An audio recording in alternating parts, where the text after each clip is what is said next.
С 2015 года происходит обработка и публикация архивных документов, которые позволяют получить материалы, утраченные вследствие их уничтожения во время Грузино-Абхазской войны.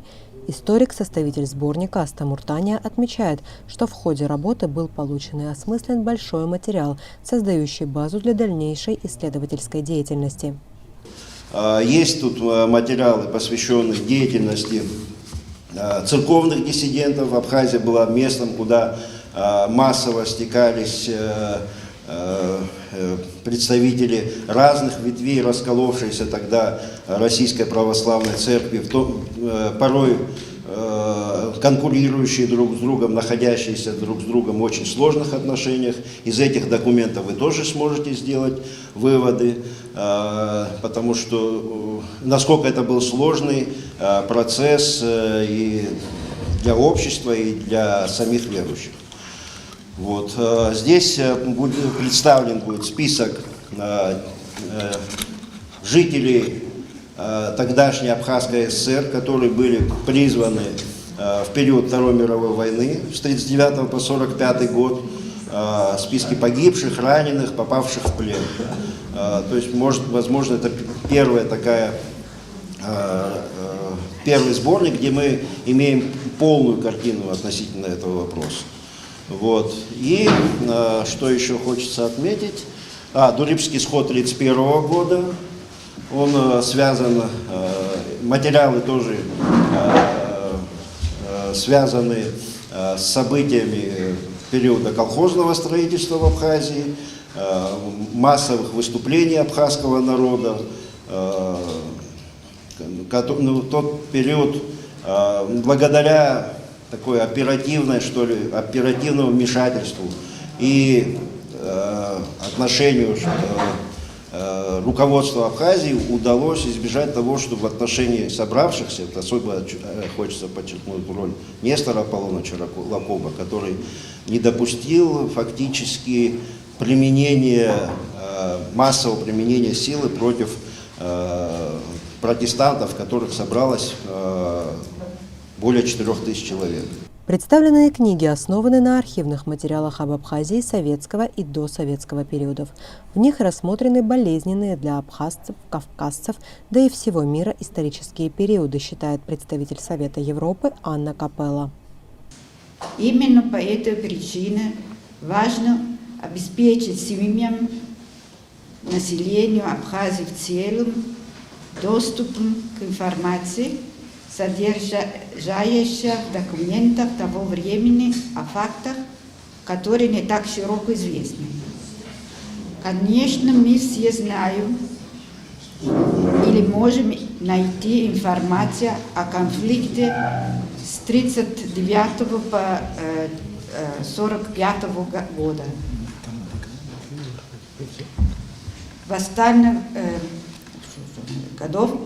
Восстанием против коллективизации обращений с монахами Советского Союза и мухаджирства. Однако информация в книгах относится к конкретным личностям. Она детализирована и датирована, что позволяет читателю следить за их развитием. Надеюсь, что это позволит некоторым из вас обнаружить фрагменты своей семейной истории и в целом своего прошлого. Знание прошлого является фундаментальным элементом для строительства будущего. 100 лет, 1 век – небольшой период в исторической науке, но в судьбе народа, в данном случае абхазского, вторая половина XIX века и первая половина XX особо значимы. Количество событий, трагедий, реформ – эти 100 лет отразились на каждой семье. Об этом в своем выступлении говорил доктор исторических наук профессор Георгий Анчабадзе.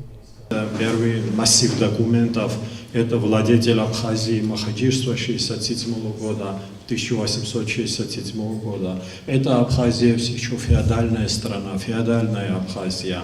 Второй массив источников – долина, где нет советской власти. Это уже Абхазия советского периода.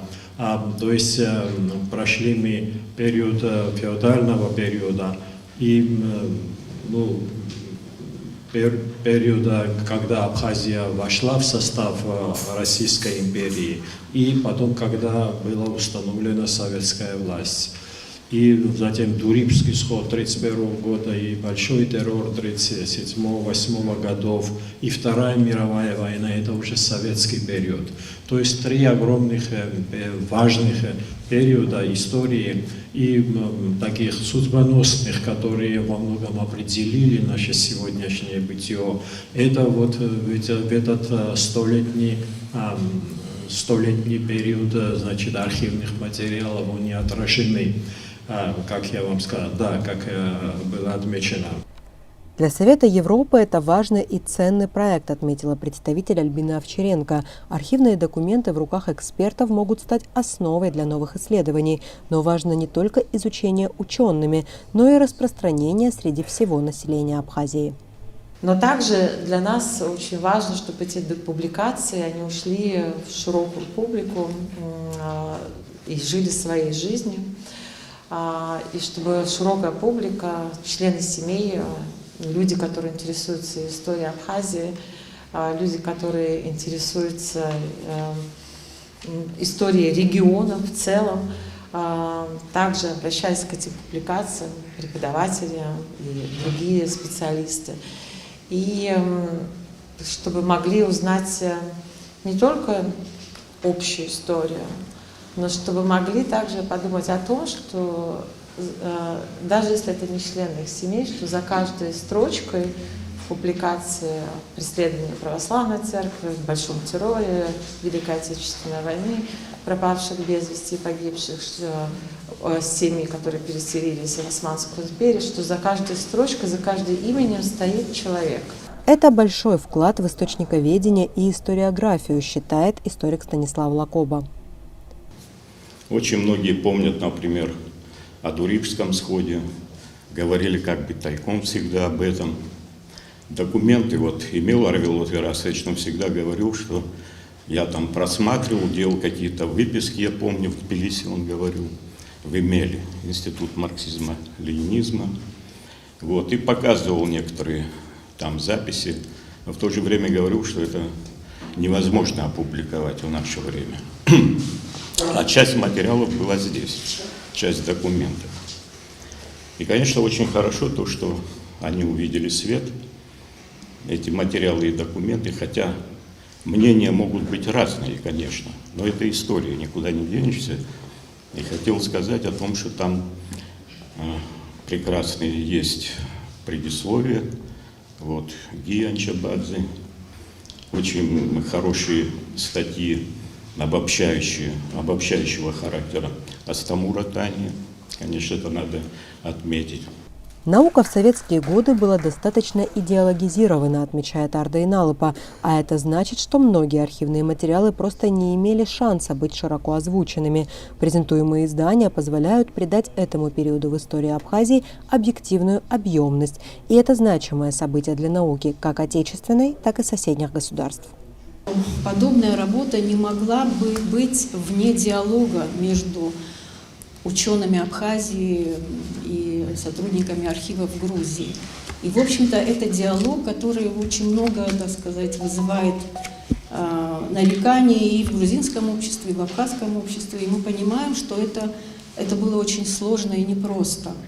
Но я хотела бы сегодня подчеркнуть, что когда мы являемся свидетелями таких трагических событий, как недавние события в Карабахе, как современные события в зоне израильско-палестинского конфликта, мы видим, как везде происходит эта дегуманизация, да, расчеловечивание, можно сказать. И мне кажется, в данном случае мы все-таки работаем на какую-то цивилизованную работу с конфликтом. И мне кажется, в данном случае у нас есть возможность продолжать, и не преуменьшая важность этого для всего мира. Вот сейчас мир раздираем конфликтами. И если нам удастся, несмотря на наши противоречия между нашими странами, Абхазией и Грузией, если мы сможем вот в таком диалоге восполнять в том числе и информационную справедливость, мне кажется, это имело бы колоссальное значение. С приветственными словами, поддержав работу по восстановлению и изданию архивных материалов, выступили историк Сослан Салакая и настоятель Новоафонского монастыря Давид Сарсания. Могу только поприветствовать выпуск этих изданий.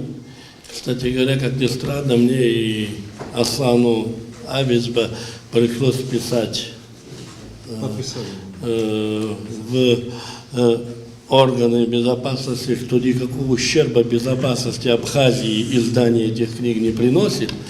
Да? К сожалению, и такое тоже иногда начали слишком бдять. Но вообще это хорошо. Да, действительно, вот как отметили неоднократно, после гибели наших архивов мы восполняем как можем, и помощь тоже, да, в первую очередь Тбилисского архива, конечно, была большая. Я рад, что вот эти документы, другие документы, вот Гия Зурабович несколько томов подготовил и так далее. Это все восполняет, да, наши здания, наши эти. И я думаю, что такая работа, наверное, действительно приносит большую пользу и все меньше белых пятен, да, в истории. Зураб Анчабадзе тоже проживает в Новом Афоне, рядом с монастырем. Он художник.